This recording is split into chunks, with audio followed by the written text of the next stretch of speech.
So part 5, prostate cancer screening. Due to the lack of a really good screening method that can catch a lot of cancers and not cause a lot of false positives, and for some other reasons, there's no great screening program. And I put a link on the slides that I posted. And so it's really an opt-in program where starting over the age of 50, you're supposed to have a conversation with your physician. And if you feel like it's worth getting screened based off of your personal profile, you can have the digital rectal exam and the blood test. And a lot of it's because that if your blood test is high, that you've got more invasive testing to do. And so a lot of times, because of the cost and just like the worry of potential false positives, you have to discuss whether or not it's really worth it to get screened. And that prostate cancer is a very slow growing cancer. So even if you do detect it early, you've got a lot of lead time with a slow growing cancer. Is it necessarily worth going through the trouble of finding it extra early? So even if you do all the testing, finding it before you have a lot of symptoms may not necessarily be all that beneficial. And we'll show the data here in a second. So, of course, there's treatment. Survival, like breast cancer, 5-year survival is at 90%. Local and regional disease is almost at 100%.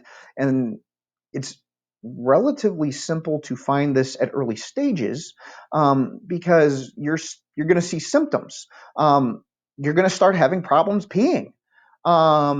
So unless if you ignore it for quite some time, it's not super common to be found with distant disease. So yes, we'd like to have a screening program. Yes, it would be beneficial. Yes, you could improve the numbers even still. But it's only when you have distant disease that the numbers get really bad. So here we are. So moving on, ovarian cancer. So the model changes just a little bit. So thinking how things are a little bit different here. In a woman, ovaries are small. They're also located in the abdomen, or more specifically, the pelvic cavity, even though it's one contiguous three-dimensional space. When a tumor grows here, it's unfortunately hard to detect for a while.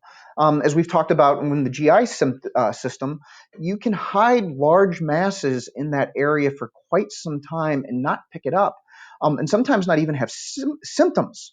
And so this is a cancer that keeps oncologists, and specifically gynecologists and gyn-oncologists, awake at night because it's really hard to detect early. And we'll go through this in a second.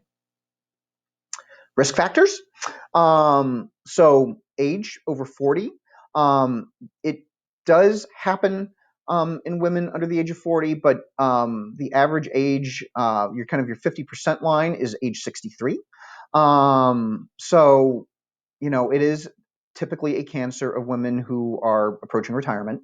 Obesity does seem to play a small role, which is probably that peripheral conversion of fat and estrogen playing a role. If a woman's never had children, or had her first child after the age of 35, that seems to increase the risk of ovarian cancer. And again, it's probably that hormonal link that's in there. And again, this, as you saw with breast cancer, hormone replacement therapy after menopause. That seems to increase the risk of ovarian cancer significantly. Although taking birth control, some forms in a woman's younger years actually decreases the risk of ovarian cancer. And again, it depends on the forms of the hormones used in order to have that effect. And then we'll talk about genetics. And again, this is aside from the usual quote unquote family history. My mom had it. I've got a sister who had it. My aunt had it, where you're talking relative. When we get back, I want to talk about the BRCA gene here.